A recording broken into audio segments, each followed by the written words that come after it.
he's silent the whole hand up to Yeah, he just has something to say, and he just, hey, that's a good time to talk. That's all like You see, he's talking already. oh yeah, because it cuts to Fedor making the bet Yeah, and David's talking, and it's like, who is he talking to, first of all? Because uh he's talking to player in seat one. yeah, which is like Kuhn, right, isn't it? Yeah, so he's talking across, which is already annoying.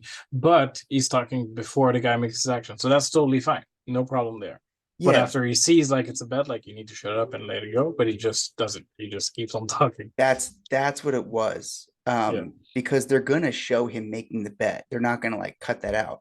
Mm-hmm. Um, but then they cut out all the time that he's tanking. So he like makes the bet, and then they're like, they cut to 10 seconds later, and they cut to 20 seconds later where the clock's Mm-hmm. on jungle, and it's like David is still talking. And they don't have the camera on Jason. I don't think they have the camera on Kuhn, but like he's just probably sitting there like, okay, like I can hear you, whatever. But I Yeah. I remember I'm thinking in the back, listening to you. I'm acknowledging, but like I'm not yeah, continuing to talk to you. I remember like thinking in the back of my head, just like it was just I didn't notice it at all until uh I was like, how long have we been waiting since nothing happened? And like I catch myself at the table doing that sometimes. I think that's why, is because like I'll be engaged in a conversation for like 10 minutes, and then all of a sudden there's just a huge bet. And like it usually clicks for me, but every now and then it's like everyone will be quiet. I'm like, why is everyone quiet now? It's like, oh Yeah. shit, there's a bet. But it'll be like I'll be like talking to the guy directly next to me, and the action will be like on the other end of the table. And then I don't know, it'll be like Yeah. this There are many ways that it's acceptable, but like this isn't. talking about, yeah. And then the fact that they made the point of it, so that what it was is they go back and everyone else was like, I can't believe he was talking over him the whole time, Yeah. the whole way. But like I don't know. It was a surprise that, yeah, like we were talking before, it's a surprise that it's at people at such a high level, players at such a high level, that it's just so normal for them to be having a conversation in the middle of a big spot. Mm-hmm. So it was he folds correctly, and then what ends up happening, the king's hand, right? I mean, honestly, if you want to see like some moves from high stakes players, like go watch Triton series or go watch Mm-hmm. Fedor like before he retired or whatever. I think they did a good job of really of balancing like the reactions from everyone else in the back room. It's like when everyone else was playing, there was some comments they had about the play, but when these four were up there, no, none of the players in the back room were like, "Oh, I think I'd raised." None of the players had anything to say Yeah. about what they were doing. It was pretty much like, "Oh, I guess that's got to be right." Yeah. Nobody's wants to get caught on video saying that Top Pro did a mistake, or they don't want to be the first one to say it. Like Yeah, they'll be true. like, Yeah, if you say it, I'll acknowledge with you, but like otherwise, I'm just gonna keep my mouth shut. Maybe they know something that I don't. yeah. Did they ever? Okay, so Kuhn wakes up with kings, and Fedor has ace jack or ace nine or something, and I hits think an it was a ace. screen, but whatever. Yeah, oh yeah, it was ace queen, because I think yeah, it was like an easy call. And then he just has then Kuhn has a bad run, and he busts first, right? Yeah. And then so then it's just automatic that they're out. Yeah. They knew it. It's not even like if he finished first, like he had to win the whole thing. Oh Or yeah, they yeah, were yeah. or they were very likely to be out. Like they didn't know how many points it was, but it was like we need a win or we need a ton of points for second to be good enough for us. It basically had to go backwards. Yeah. The Yeah, the other Fedor's team had to go like out first. Fedor had to go out first, and Kuhn has to win, and like, yeah, basically they needed it to be like a huge swing. Mm-hmm. But I don't think Fedor was like it didn't really matter where Fedor finished because like he was already so up top. Like he No, you was just want their between team to win the least amount. Or I forget who was in the lead. Who was in the lead? Fedor was in the lead, but like the team was in third place, I think, is Maria. Like she needed to finish way before Jason Kuhn. So it's like if Kuhn wins and Maria finished second, it's fine probably. But ideally, if she busts first and they finish like second or third, like it might be enough for them to Okay. just overpass them. Right. Okay. But without knowing the points, like it's definitely like hard to figure out for sure. That Jungleman has like trips over trips twice, Yeah. which is gross. What he finds a fold in the first one, and then he loses a bunch in the second one. Mhm. Yeah, and then he flats David Williams with ace three offsuit, and David flops a flush, and Jungle has just ace high. Yeah, but when check on flop and turn, he turned a pair and like it's like Yeah, three of spades in the turn. Yeah, yeah, but he has like four big blinds to begin with. So like David Williams raised, he called, but he has like one big blind left, so it's like a little bit ridiculous. yeah. But the comment they were making was Jungle won back to back the 50K like Yeah, with uh, one big blind. championship. Yeah, so he's very familiar with the limit, like this type of structure they ended up being in that was like super low SPR. Like he can Mhm. think in terms of blinds. I mean, I'm surprised he didn't ship it, but like he knows something I don't, right? For sure, right? Like it was probably just he's gonna call and see if he can fold and keep his one big. I don't know. So the thing is, uh William is always calling his shove pre-flop because like he just has no fold liquidity. And Yeah, by if he calling is and by opening, calling he's is gonna gonna be call. tricky, but it's possible that he has some fold liquidity on flop sometimes. Yeah, if it's not the flop that So it was. yeah, so Yeah, not necessarily against hands that dominates him, but like even hands like King Nine that has like decent equity. Like if he's able to shut these down just by shoving a relatively safe flop, like that's a huge win for him. yeah. The stop and go or whatever. Yeah, I think he busted that hand actually. Now that I'm looking through it, I think he called. he did, but the kings happened before. Yeah. The Kings put him in the spot where he then does it, and then he calls with the ace three. I thought he called with the ace three and that crippled him, and then he like had to shove or something. But No. no, he busted that one. Um, and then David winning, I thought was pretty cool. Yeah. Also, David one beats more thing, Fedor. like the 50K, like when he folded and remained with one big line, like it's also it wasn't a final table of top pros. Like there were still a few good players left, but like not the entire field. So on this table, like he knows one big blind won't get him as far against these two guys. Oh, He actually, can't be hit with like in the 50K was different. It was like pre-flop. It was limit game first, like it was horse. yeah. So the raise was pre-flop, or maybe a bet on the flop, whatever, and he called, and he has only one big blind left. Turn went check check, and on the river, like he has a losing hand. The guy checks, and it's like, all right, super thin value, all in for one big blind, and the guy makes a hero fold. So that makes the whole comeback, and he wins the whole thing. But like, it makes no sense that the other guy folded for one big blind into this huge pot. But at the same time, it makes no sense that Jungleman would bluff into it. So he wasn't bluffing, but he was Yeah. like really tit value betting into it. So, but this I don't this know. is what Limit poker is happens. weird, man. I got a I took a bike ride from Seattle to San Francisco like 10 years ago, Okay. and I made sure I stopped at like the Lincoln City casino in Oregon, Mhm. and all they had was like limit poker.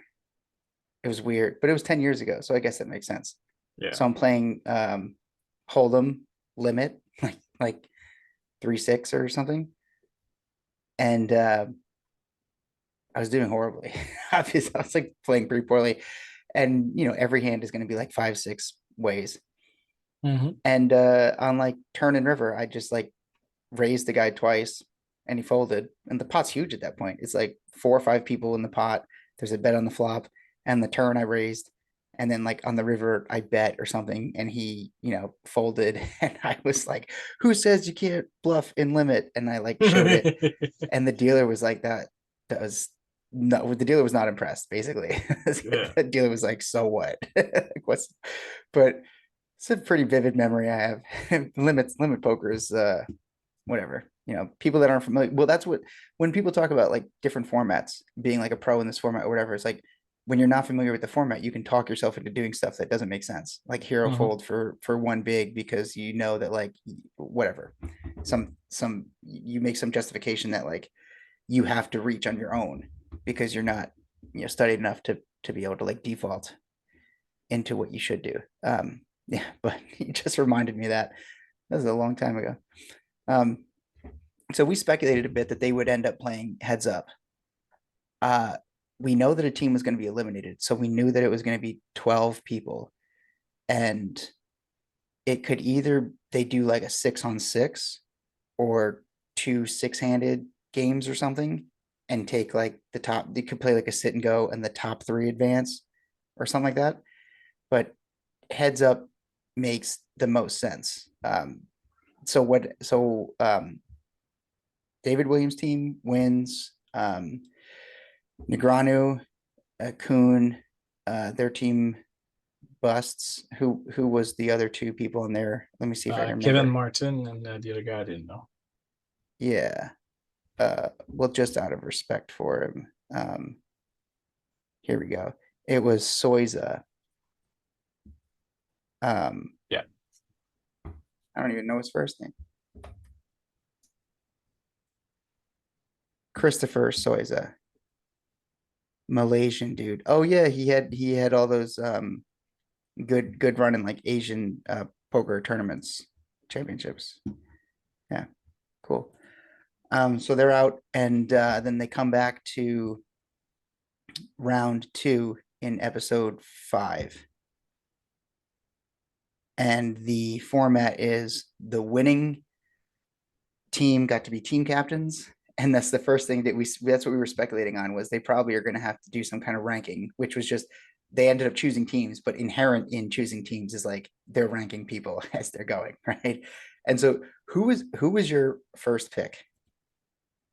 This is Uh, the lineup right here. We got everyone. Well, I guess they got the team captain sitting down first. yeah. And this is, let's see if I can get the line. Here we go. Here's the lineup, the people that are standing. Can you see them? Yeah. So to Yeah. me, what's funny is like how much ego all of them have. Like not all of them, like most of them. So like whatever. I don't want David Williams like got picked in last or like almost last, like just before last. And he was like, I can't believe I wasn't picked before.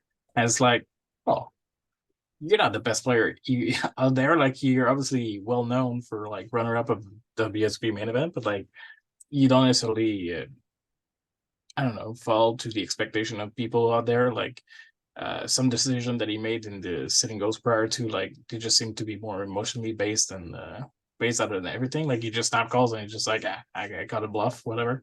So he's more of a field player than necessarily studied or whatever.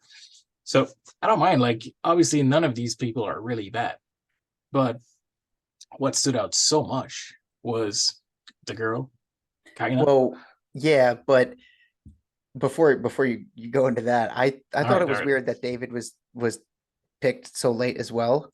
But just because like he's gonna get picked after Jungle for sure, and maybe someone else. But like he Mhm. was picked after he was picked after so many other people. Yeah, And you know, who picked Charlie? Carroll picked like Andy Stacks. Like that's a pretty good very pick decent choice out of for the sure. because he had thought behind it. Good reason for it, which I thought was cool. But like I was super surprised that no one took Josh in the first round. Yeah. I was like, I was in my head, I was like, well, it's a flip for me between Josh and Jungle. And you probably just default to Jungle because he might be the best. But knowing that he was sleeping in the other one, like knowing what I knew about how little he cared about the first round, I Yeah. might go with Josh because Josh seemed like he was invested in his team. And Mhm. we don't know what this event is going to be. It could very well be like a team thing where they're like involved. And I mean, they don't know that. He doesn't know that Jungle was like sleeping the entire round one and like barely cared. Uh, but you probably just end up picking Jungle because he's so good. But I was just surprised Josh Arya wasn't Yeah, an me too. initial pick either. Yeah. Um, but then yeah, kind of gets what picked last, I think so. or was Olga last? No, no, no. Olga was picked by like what's her name? Oh no, what happened was no, but she had a good comment She though. picked, yeah, the other girl that's a captain. She picked two in a row. She So she said, picked Olga and she picked Robinson. but her thing was like, you had a choice between me or the other guy, and you went with the other guy. So now I just want to kick your ass. Yeah, That was pretty good. She's like a little motivated now. yeah. Yeah, so here it is. So now I want to kick his ass. But yeah, so Robinson, like I don't know him much, but he's a streamer. So possibly they are following him or they just know about him or whatever. But also like he probably plays more volume than some. So it's not necessarily a bad pick either. Yeah, exactly. Yeah, and I mean, there might have been something that they saw in round one too. Mm-hmm. You know, he said we didn't see all the hands. You know, we saw the good hands. Like they sat through the whole thing. Yeah. So there could have been something there that we're missing. But also like in the go back to the first episode, like they might have introduced themselves too and like say what they do and whatever. So they know they're playing heads up, and it's possible that he mentioned that like heads up was a specialty or something like that. So that could also influence the pick going up to this point. We know for sure David Williams didn't talk shit because like he didn't even want to reveal his card. So like there's no way he's saying anything about anything. He's just like keeping all the information for himself. But that was funny. So yeah, the thing about Kaina, she's obviously disappointed to be picked up last, but at the same time, like these are some of the best players out there. So it's like even if we tell you that you're like the 12th best player out there, like there's no shame in that. Like I wouldn't be ashamed at all to be like the 12th best player in this lineup. Like it's obviously very high up. So you need to be a little bit, I don't know, uh, honest with yourself. Like The you reality fucking, check. yeah, no kidding. But we So talk all the she, time. There's more than one dynamic in poker. Like poker is not about making the most money. But even so, if you are making a ton of money, you could be doing it at PLO. You could be a limit spread game. You could be a heads up dude. Like it's poker is not necessarily about being the most studied player or being the best read, or even here, everyone would default to Charlie as being like maybe having the best read on players. Not Mhm. maybe Fedor is the most technically sound or some shit like that, whatever. So like you made it on the show clearly means you're crushing the other softer aspects of poker, which is like the you have an audience. Like Mhm. they're not calling up someone to bring on the show that like no one's ever heard of. Like they're some smaller names in here, but they have their own audience that they're bringing. So like the fact that she even gets the call to be on the show, it's Mhm. like, hey, you're crushing the social aspect of this game. So then to go up there on camera and be like upset about not being picked over some dudes that have like tens of millions of dollars in winnings at like yeah, it's like But I'm yeah, also skipping too. Like the point I'm going to is like a little bit later in the episode. So she's in the team with Jungle Man and Neo Viral, who are both like crushing in their own field, whatever. And right. they're discussing who's going first for the heads up match. And she ended up being last because like you're obviously like the less skilled and whatever. They're not saying it, but she's like, oh my God, you think I'm the worst player on this team? And it's like, well, yeah, yeah, you are. Like Yeah, you she may goes be very good. You're still the worst out of the three of us. Like, they were debating Jungleman and Johan were debating, you know, which one of them should go first. And she's like, well, you guys obviously think I'm the worst, so like why not send me I think she was trying to argue to yeah, go second because she didn't want any pressure. she wanted less pressure. And it's like, well, one, you definitely don't need to say it because you clearly are the worst in the Mm-hmm. room. But like everyone is the worst in that room. Like Obviously, basically like 99% of poker players in the world are the worst player in that room. yeah, I so agree. so like you don't even need to say that, but the attitude that she said it with seemed a bit like her ego was kind of upset. And I thought though, yeah, she even was killing her own case. If she had a case to make, she's killing her own case by saying like put me in the spot where I have less pressure because I'm better Yeah. than you, because I'm better than you think I am, but like Uh-huh. like put me in the place where it doesn't matter to me as much. Yeah. I Of think, course, you're gonna have less pressure if you're second, but like we're more likely to lose. So we'll put you as a last resort. You'll have more pressure, but if we get there, like we're already pretty much screwed because we're not expecting you to overcome somebody on the other teams that are probably better than you. Like not everybody. Like I'm not saying she's the absolute worst in this lineup. Like she has some chance against people, and like even the worst people still have chances. And heads up, like it's poker. So yeah, there's so slider out there. on that point, let me run this by you and tell me if it's like completely idiotic or if this is like an unconventional move that might make a whole ton of sense. Uh, as soon as they mentioned the structure, it goes one person plays and that person can beat everyone. They get the coins for winning. Your team has to, whoever's team last standing, whatever. I was like, put kind of first. She could win or she loses, but if she wins, then it's like you've now got a big advantage because if she loses to the next person, then you put up your best player and they've only got two people to go through.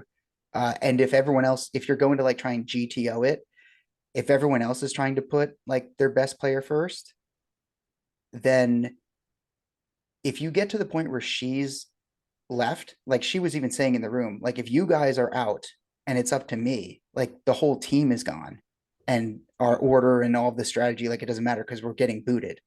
So Mhm. like put her first against their best player. Because if she's going last, she's going to play their best player anyway.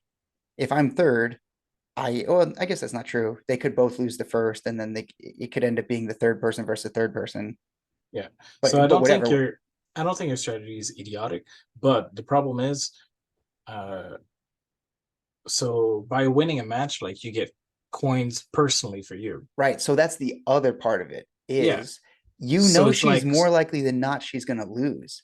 well, So that's the problem. Like you're gonna give coin chips to somebody else who's gonna be very good, and it's gonna diminish like your. oh, you mean if the other team who wins? Yeah. Okay. So So like these chips are gonna be in play. What you want is like the most chance that you get them, and if you don't get them, like at least you want the least chance that somebody else very good is gonna get them. So you want to put your best defense up first, so you have more chance of getting as many chips as you can, because these chips are super valuable, and you want the least amount of chance that somebody else picks up those chips. are you right though that the team leader has the decision on who goes? I am not right. I just assume since he's team leader, like if nobody's in agreement on who goes Yeah. first, it has to be up to the team captain. Like, what are they going to So do? let's assume that Johan has the decision, the final Yeah. say on who goes. He's currently the gold leader Mm-hmm. because of his big win in round one. Correct. Thinking about, because the winner here, it skips round three and goes to round four. So thinking about whatever round four is and what round five is going to be, if we're going to consider like the big brother survivor aspect, there Mm-hmm. might be some type of social thing at play. He potentially gets to say that he gave Kaina a chance to win some coins by putting her first, knowing that she most likely is going to lose. But if she wins, she like gets some coins and then she loses. And it's like if she wins, that's good for your team anyway. Like it's one knocked out from them. And I don't know, he's already got a huge gold lead. So like he puts himself second, and they argue that Jungleman is as the best player gets to be like the anchor. And then so she maybe wins, she gets some gold or she loses, but you can tell everyone that like you gave her a shot, and then you go and play and you get your chance because you're in second.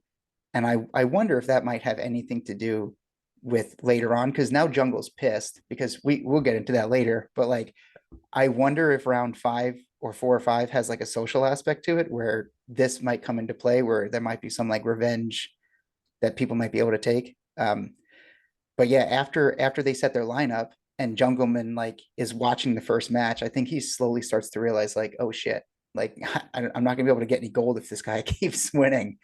Yeah.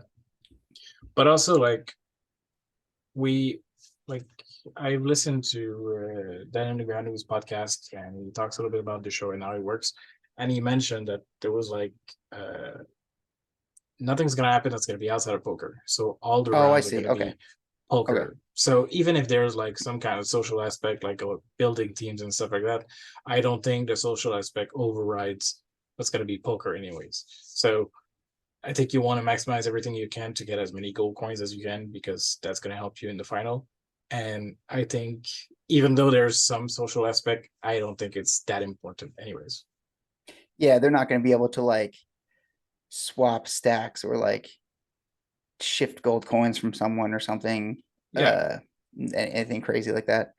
but I also think it's fair. Like the team captain gets to go first and have the Yeah. best chance at getting chips. Like they already perform better than everybody else in the first round, so they at least get this edge moving forward. And we'll see on the next episode, but I'm pretty sure like it's going to be the same thing for the other teams. Like team captains are going to start first, no matter who they are. I would be surprised if that's not the case. Yeah. Eventually they're picking it up that like, especially now they have, because they just watched Johan. So Johan wins the first one. It becomes pretty clear that like, oh shit, you need to be playing for your team, but you also need to try and get the coins. Uh-huh. So the other two teams when they do their when they play their bracket, that's definitely going to be in play. It's like people realize they need to get coins, but they don't want their team to bust. So like you need to put up a good player, but if you put up your best player first and he sweeps all three, it's like, oh, that guy's got a pretty big lead now, Yeah. or girl. But the other two captains are like Charlie Carroll and Fedor. So I'm pretty sure they go first for both reasons. Because they're team leader and they're probably like the best in their team anyways. Yeah. So not to harp on it, but so I've played with that girl kinda a couple times. The one time she was at the table next to me, it was like kept moving back and forth, and like her personality is very, I'll say, gregarious, and it can be a little much. Like maybe if I can phrase it that way, is not like she's not annoying at all, but she's very social. And seems is also like very talkative, like wants to be friends. So they sit down and she goes to jungle. So can you explain to me? Like, are you gonna be able to explain to me like what's going on? And he Can just you do goes, the narrative of the he heads up goes, match so yeah. I can get yeah. And she's sitting there like while we're watching this, can you like explain to me what's happening? And he goes, yeah. And I'm wondering like from what I've seen of Jungle on like social media and stuff, like he's probably a little annoyed. It seemed like he was a little frustrated with the conversation they had about like how to send, and then he's got her in there being like, hey, can you give me free coaching Mm-hmm. while this is going on? And knowing how she can like be very talkative, I wonder if he's just like, oh my God, like calm down a little bit. But that's So also the fun part. Like to me, like it's either you believe you're not the worst player in this team and you're gonna do everything just to save face or whatever, or you're gonna admit that you're the worst player in this lineup, and then you're gonna reach out for coaching and whatever just to get the best experience out of it. yeah, good point. It really seems off that you would do both. So like 1 second you're like, oh wow, you really think I'm the worst in this team? Could you coach me, please? Like I don't know it's up.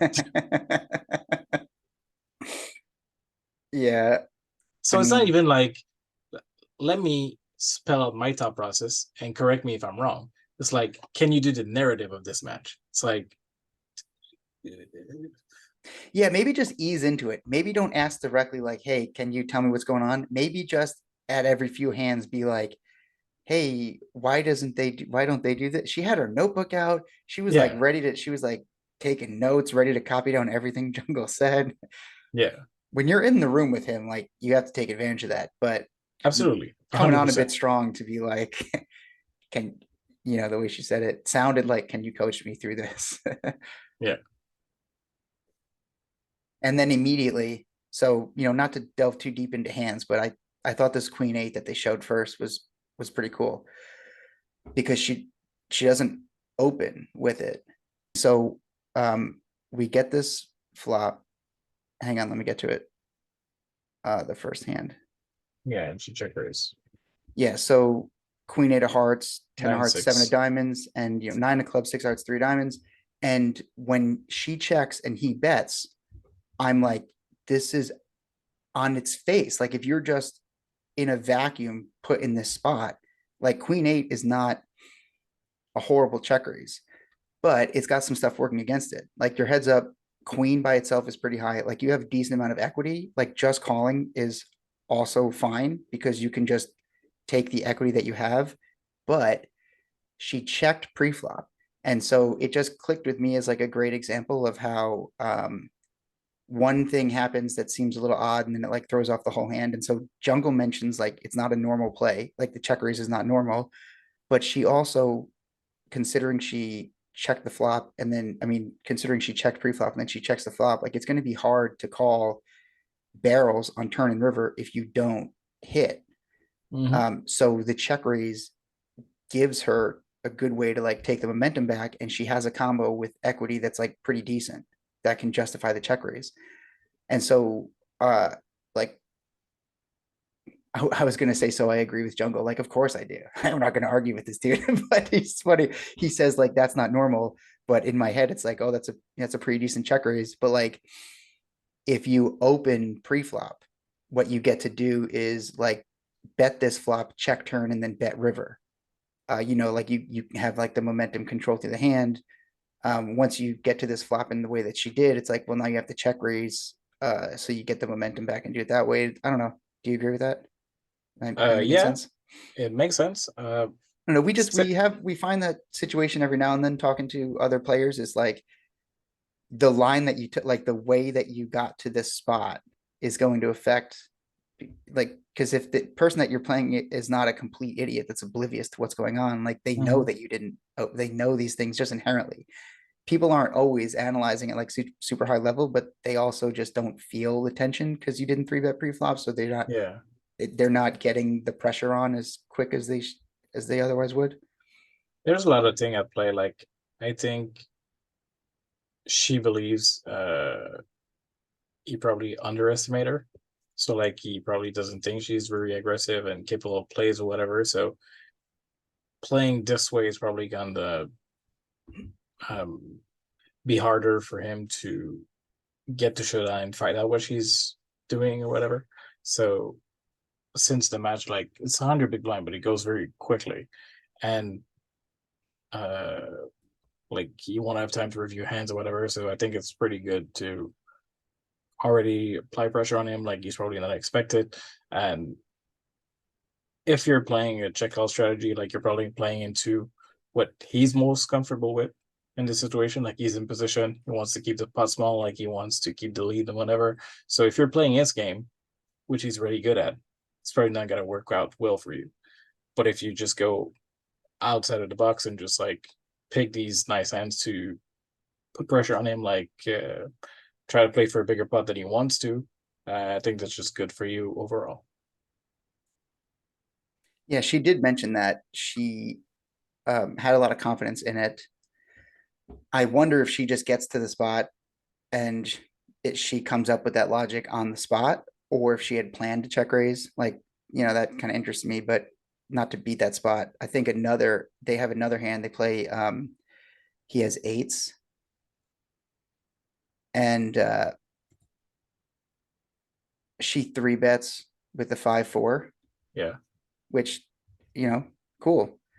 But then uh, we see ace of diamonds, eight of diamonds, six of clubs. So he flops a set of eights, and she has to barrel. Like she has to bluff this hand now. She has five high. She has the gut shot and like the back door with the wheel, and he raises the flop. Yeah. And then Jungle's like, this is never a bluff. Which, yeah, fine. Like it's definitely an under bluff spot if it ever is. Like he has to have 5-7 or 7-9. Like I guess you could see some kind of diamonds combo.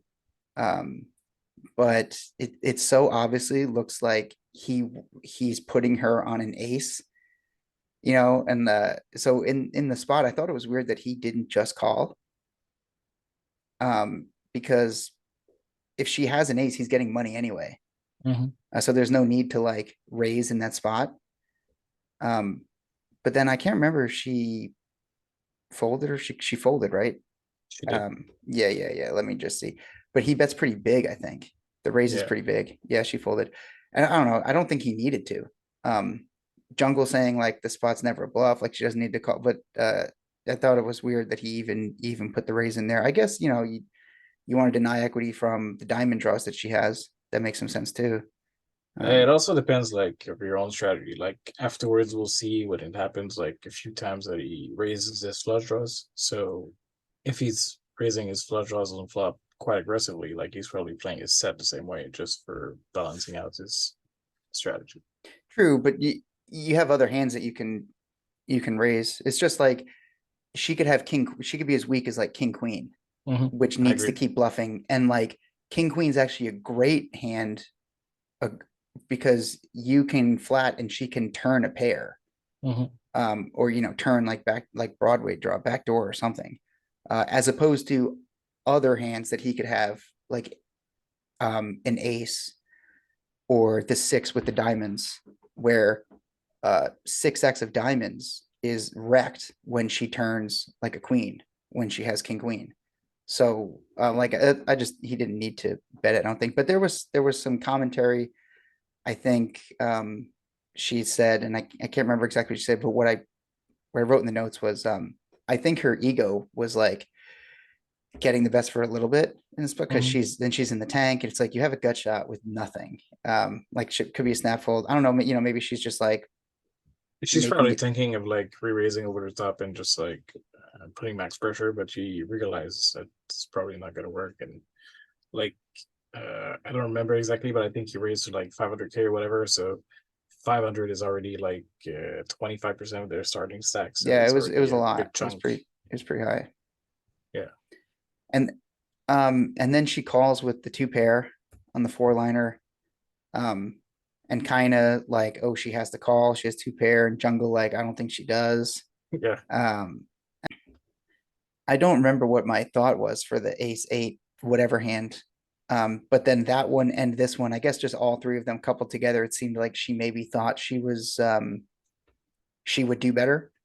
And Hmm. so that was just my impression of it, was she had this really Oh, good. she did say she was really good at playing heads up. So Yeah. obviously she had high expectations and she was disappointed.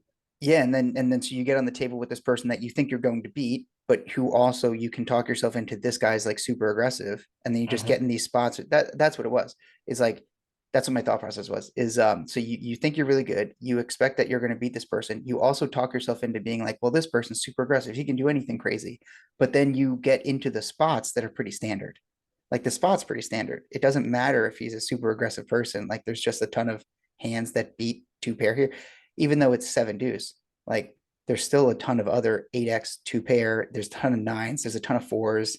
Like if he ever Hmm. is bluffing, great. He got one through on you, fine. But like he has a ton of super good hands that are going to bet this river, like for the size that he does.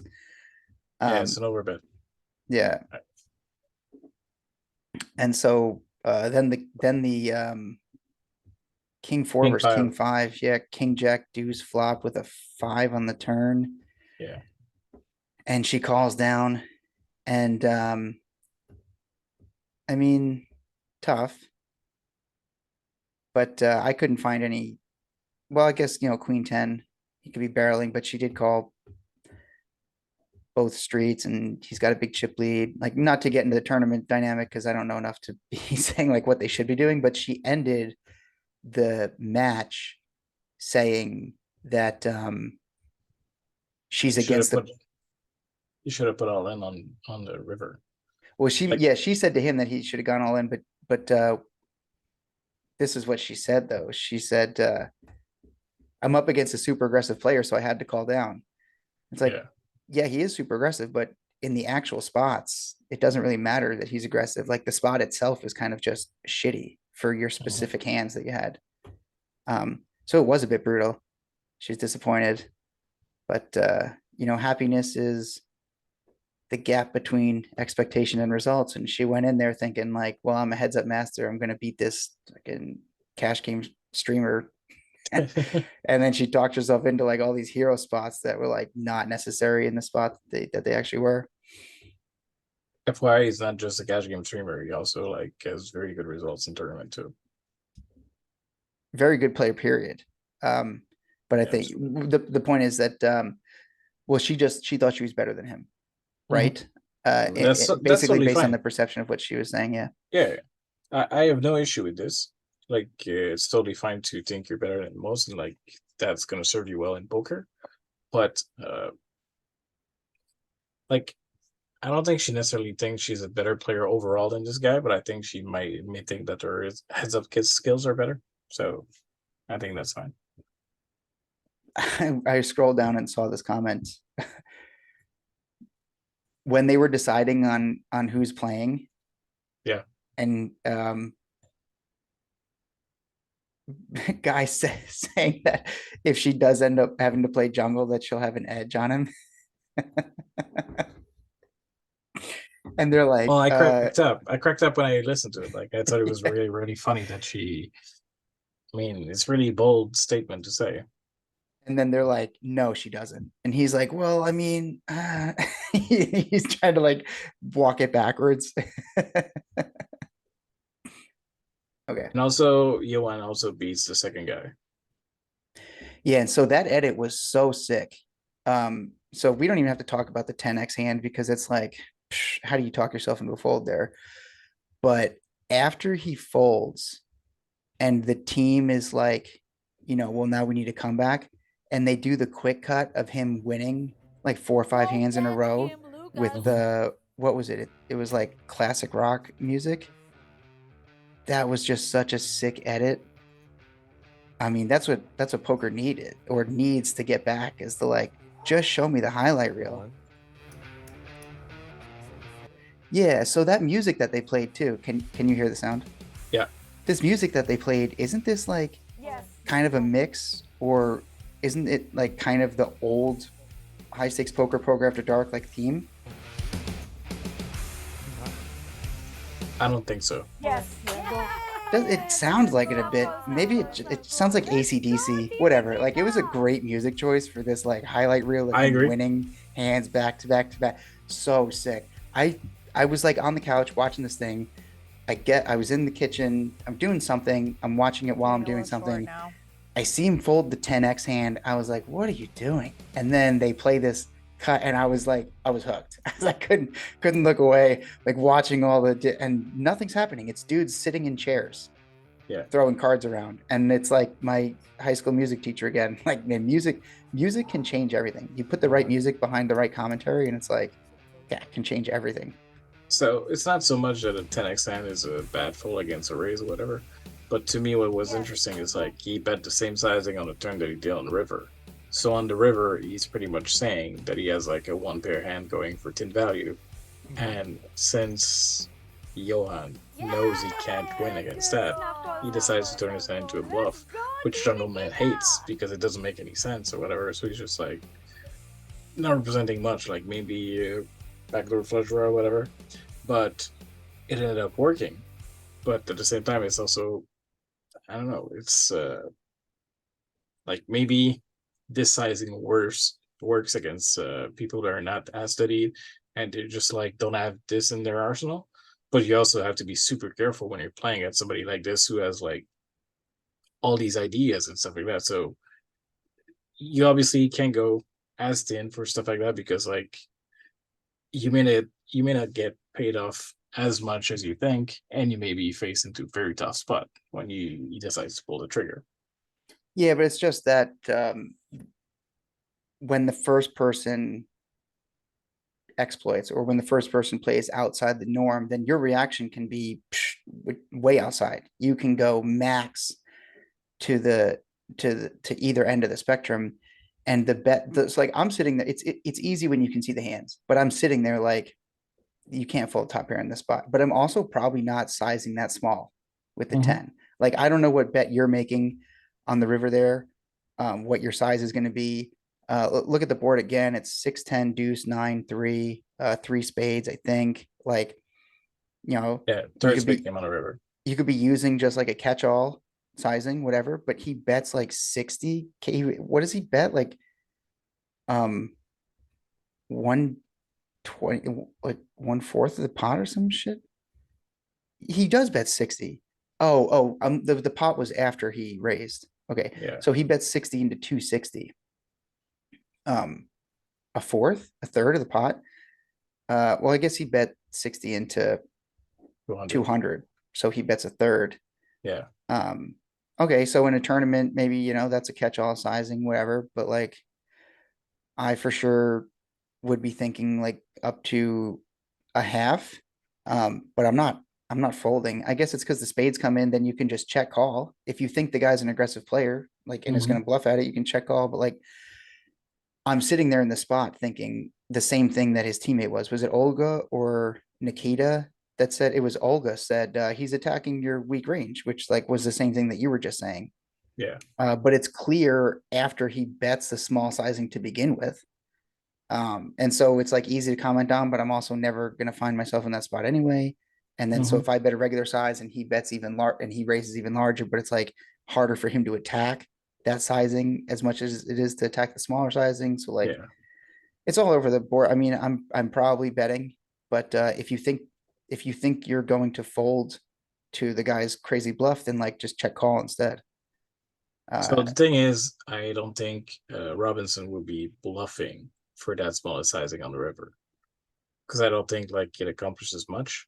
Like whatever pair called turn is definitely calling, getting like super great price on river, like 3.5 to 1 or 3.3 to 1. Yeah, So it's but like what you are good super. at, what I'm saying is what you yourself are good at is thinking through the options of the future actions. Hmm. And so before you ever put the 1/3 bet in, you are at least are considering what am I doing if he's raising here?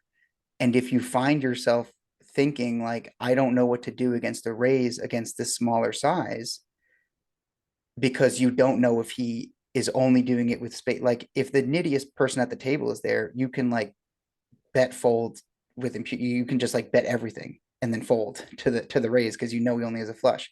But if you're like, I want to bet small to get him to hero call with all his like weak pairs. But if he puts in a raise, I don't know what I'm doing because he's like a super aggro player. It's like, well, then just check and you can call his bluff anyway. Yeah. You know what I mean? Like you think through those kind of things. But I also But think like I also think you can get so much more value by betting bigger because then he could be bluffing and then he puts like 9x and 6x into a tougher spot and like they have to hero call and they may feel like they can because like he probably has some bluffs as well. So by betting smaller, you're pretty much, I don't know. To me, you're discounting your bluffs a ton. So you're saying you're going for 10 value. So it's harder for you to get 10 value, and then you can get smashed in the face with this because like yeah, now he knows what you have and you don't know what he has. yeah, but that's just, I mean, yeah, that's just theory at work. Is like the larger that your bet is, the more polarized it is. Like the more that he has to take his two and hero with it. Like Mhm. he can't just like turn. He has to take his six and be like, well, this is nuts or nothing. Like, and then the hand that he has, he's depolarizing because he's using a larger sizing with a hand that's not actually nuts or nothing, but like whatever. But once you put yourself in the spot and then you don't know what to do, it's like, well, there was definitely a gap there before the bet actually went out, I think. And Johan is for sure able to sniff that out. And he Yeah. just in maybe that's just what we're seeing there is the gap between like the skill levels. Mhm.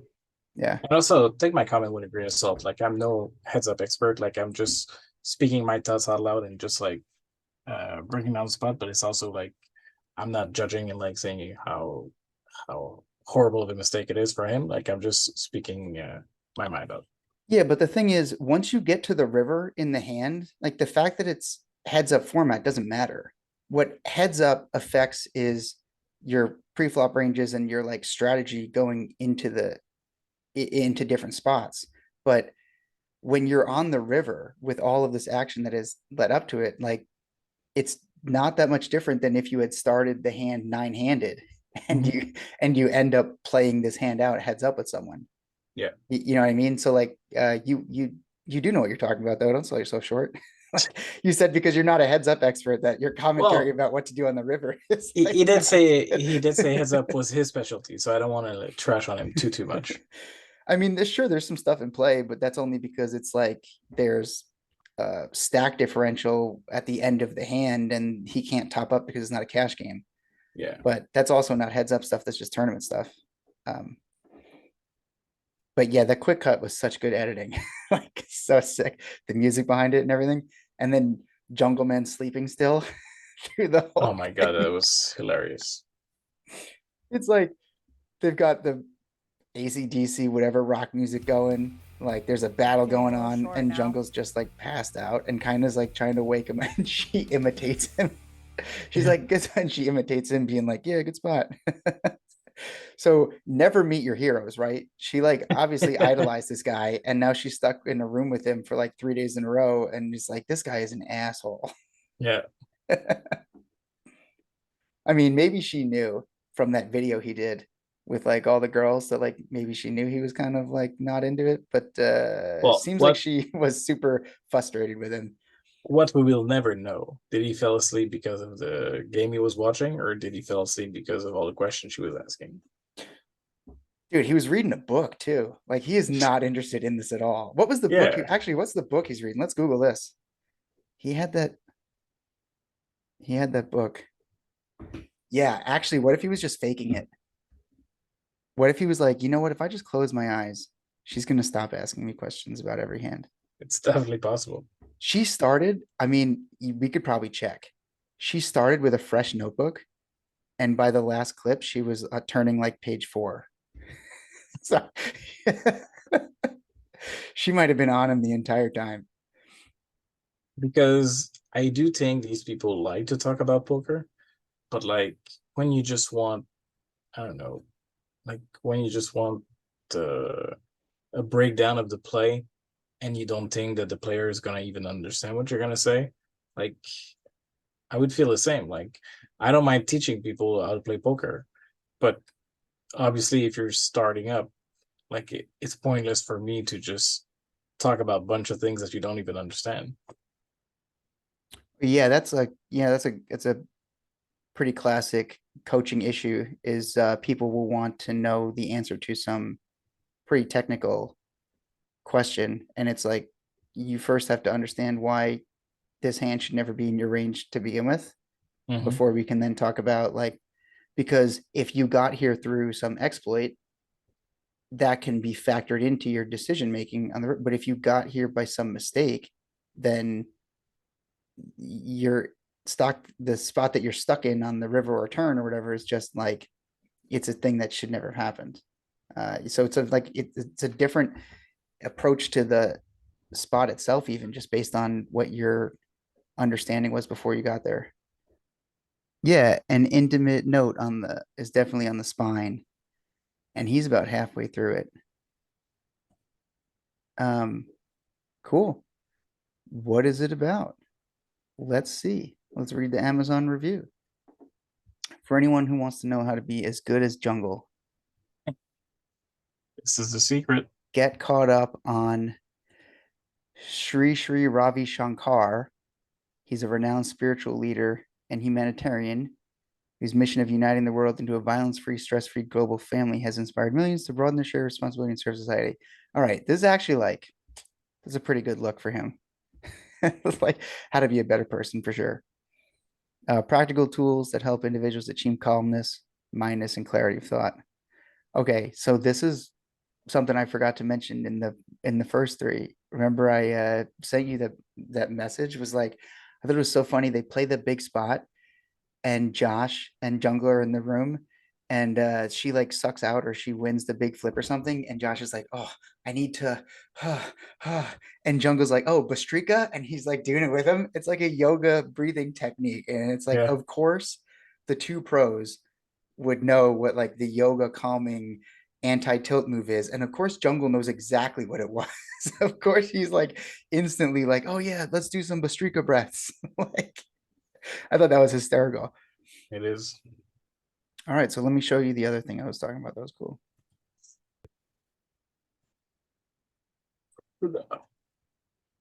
That was so sick. That was so smooth. Like, Hmm. it was so cool.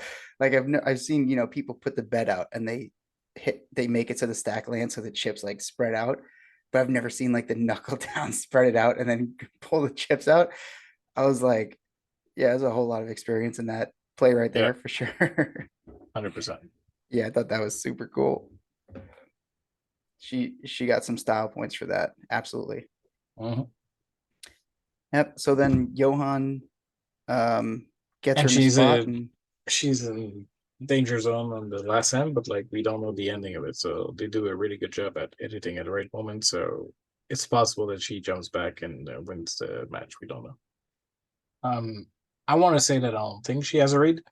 Uh, the reason for this is uh when he goes all in, like she doesn't have a snap decision. So I don't think she has a read on him. I think she's trying to do something and just like putting pressure, like the same as she saw from before that he was putting pressure on Nikita and stuff like that. So pretty sure she wants to make a stand, and I think her re-raise on the flop is a bit of an overplay with the sun. Like, sure, she doesn't have a big kicker, but at the same time, there's probably no 8x in his range that are check raising the flop. So yeah, but doesn't his re-raise like funnel him a bit more? So like she can have a read that he's pretty wide. And so when she comes back with the re-raise, it's like he has some flush draws that he, can call with whatever, like some hands that can call, like maybe some garbage that might fold. I don't think we should ever expect him folding based on the previous matches that we watched him play. But um just because just because he has a bunch of club draws and maybe some weird hands, it doesn't mean that he's going to go shove all in with all of them, right? sure, but even if he just calls, there's gonna be a lot of turns that are gonna be tough to play. Like any overcards that he hits still like could pair him up. Every club you're just shutting down and giving up. Like I don't know. It's Yeah, I mean, her plan might have been to like shove any non-club turn, or we don't even know if she cared about clubs, like, but yeah, you can still call his check raise and just like play roughly the same thing without risking too much of your stack. yeah. Now by raising, like she has almost half her stack in the spot, and like if the turn is unfavorable, like it's pretty tough for her to continue. So if she calls, is it a spaz then? Because it's going to be a hero. If the episode 6 she calls, it's a hero call. That's how they're going to make it look, right? But Hmm. it's probably a spaz. I think she finds a fold, I but think so too. I we don't know what anyone's going to do at any point in time. But if she finds the call, then it's going to look like such a good call. But it's just like, I dug this, made this bet. I guess I'll line it, kind of thing. Yeah. So not that it's I don't know what they're thinking, but this is also where the dynamic can come into play. This was a note that I had when I said about sending Kaina first. Part of it was she could also spaz and be max aggressive and just like drink her glass of wine that she wanted to drink in round one and then Hmm. go play like as crazy as she wants to play. Because if she loses, you've still got two really good players. So Johan here, this is the last person he's got to get through. Like in a vacuum, this might be a horrible shove. Like in a heads up match for a lot of money, this might be a bad play. But like in the dynamic now, where if he busts, he's got arguably the best heads up player in the world, and Yeah. all Jungle has to do is beat Olga. Like he can do basically Johan can do whatever he wants and take like every single spot because Hmm. his team is still likely going to win, like Yeah. regardless of what happens. So he can take a lot more spots and like that Hmm. dynamic can come into play. I don't know if that's what's going through his head. It very well could be, and that would be awesome if like, that's what he's thinking about too as he makes the shove. But that's a great part of the dynamic that is a new thing that can happen in this show that just we haven't seen before. Yeah. I agree. So what are your guesses? You think she's gonna call or fold? I think she folds. I, I What does think she so have? too. She has 1.1 million left. Yeah. I think she folds, and I think she still loses. Am I gonna make this prediction? Let's say maybe. Yeah, I think she folds and she loses because the episode preview was Jungle telling Johan to fuck off or whatever. And I think it's going to be because Jungle's mad that Johan won the gold from all 3 matches. Yeah, The it's other possible. thing, the other thing would be that she wins, and then Johan like loses, and then Jungle like gets sucked out on or something, takes a bad beat and loses, and they're arguing about like his bad play. But I really doubt that would have been it. Whatever. Yeah. I don't know. I'm not a drama person, but they cut that edit like real good, and it really seems like that's why he would be mad. Yeah. I even watched the trailer of the whole show. It's like 1 minute long, whatever, and that was also in the trailer. Well, yeah, it's pretty aggressive. It's Hmm. it's a it's a pretty aggressive comment to tell your teammate to fuck off. Yeah. And it's funny too, like they probably edited it a little bit, but like Negreanu was also saying on his podcast that him and Kuhn went at it at some point in the show. And it's like, well, it was pretty mild to say the least. Like they disagreed a little bit on one hand that was played or whatever, but Oh, like, as in he mentioned like it's in the episode that they went at it. yeah, I don't even know what they're referring to. When did they go at it?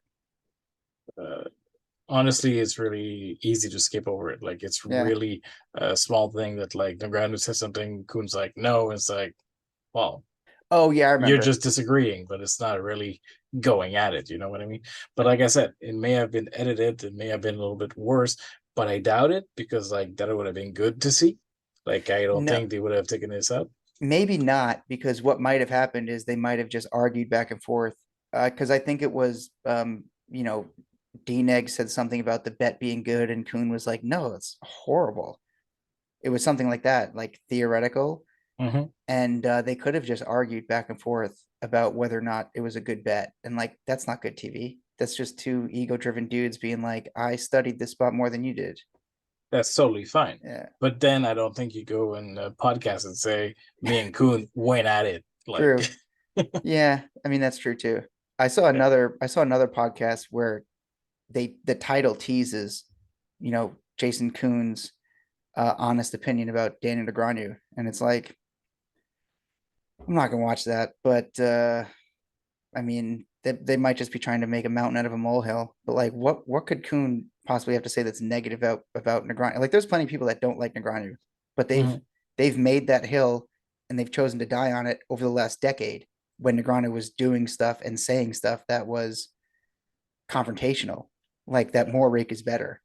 He's pretty much calmed down and reinvented himself as an ambassador of the game who can change with the times and is another still a very good player. And like, there's nothing that Kuhn would be mad at him about now.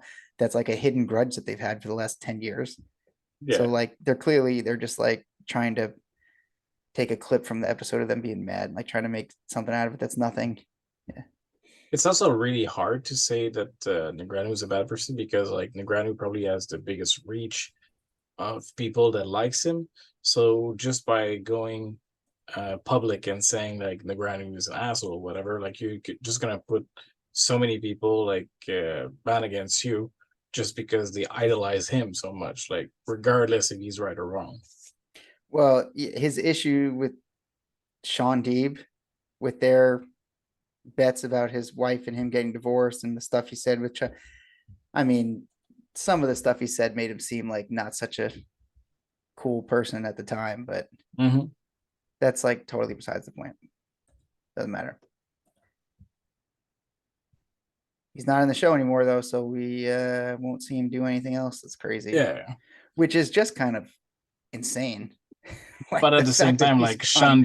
Shandeep says so many bad things to so many people. Like, Yeah. Okay, but if you had to script this, because like how all good sports are scripted, like how NFL is scripted and like mhm. boxing is scripted, because that's how they get. If you had to script this is the way you would do it, right? Is you would bring in Negreanu and Kuhn as like huge names to get people to watch, and then you would bust them in episode 1 because you don't want to have to pay them for the rest of it. So like this is the perfect way that it should go. I'm surprised that Negreanu's out so early, but like this is Yeah, actually probably the best way for it to go. but nobody's getting paid. They're just like they have It's a a shot at joke. winning $456,000. It's a So joke. keep him then longer. It doesn't change much. So if you had to script this, you would still keep them at least for the first round and then bust them afterwards so that at least like you get people watching like the first 3 weeks or whatever. Yeah, it's just if Negreanu stays till the end, he soaks up all the spotlight. Yeah, I didn't say till Yeah, the end. I just said like at least skipping first round. yeah, yeah. Okay. But at the same time, like why would you need to script this? Like poker is already like so many roller coaster and stuff like that. I think it's just you just said right. If you like obviously it's easy to create hand histories and stuff like that and just like make it worse than it is, but it's not like the reality of poker is already entertaining enough. Like there was so many coolers in all the sittingos. Like you don't need to create more for it to happen or whatever. It's just like let the game play as it is and just like don't make it better or worse than it actually is. So it looks like I And people found already think that online poker is rigged, so don't do a show that's gonna make it rigged. Like like people already don't believe that high stakes poker is real. Like for the longest time, we thought people were just like playing for fake money and stuff like that. So no way. I don't remember that narrative. 100%. Oh, well, I remember Like the first they're high getting stakes paid to poker be shows. there. I Yeah, remember people saying like they were not playing with their own money, but I also the flip side of that was they get to keep what they won.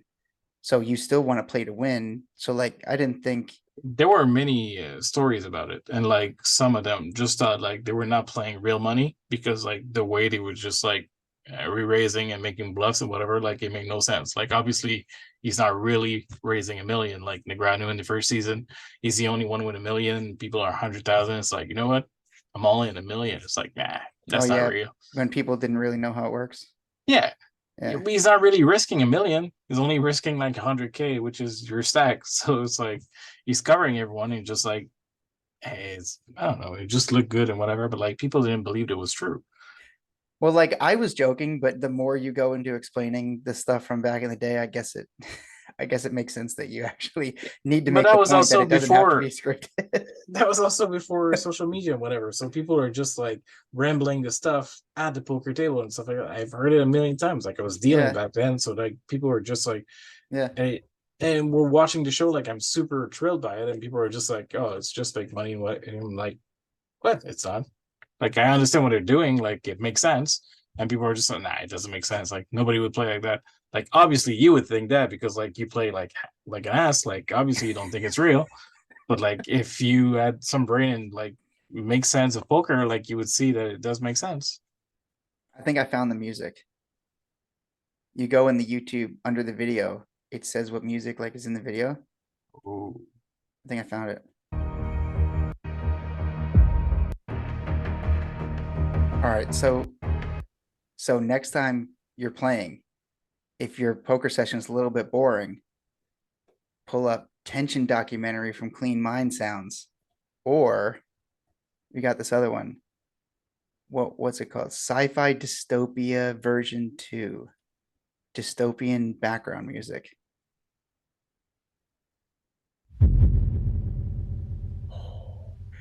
Yo, okay, so keep this queued up. Keep this queued up in your headphones. And then when your opponent's counting out their chips and you got this just ready on your phone and they say all in and the dealer throws the button, you just push. And then you have this play in your headphones in the background while you're tanking. Never mind the headphones, like putting on your phone and put it out loud Put so it that people open, put it know. on Yeah, speaker. yeah. So that everybody can feel it. Oh I'm my doing it. God. I'm absolutely doing it. I'm doing it for sure. There's about 3 people at MGM that I would needle the fuck out of with this. That's amazing. Yeah, I'm putting it on the to-do list. The other one's called Tension and Dark Tension. It's just blatantly obvious. Like, I mean, yeah, you want to make your poker more exciting, put listen to this shit in the background when you got a big bet coming up.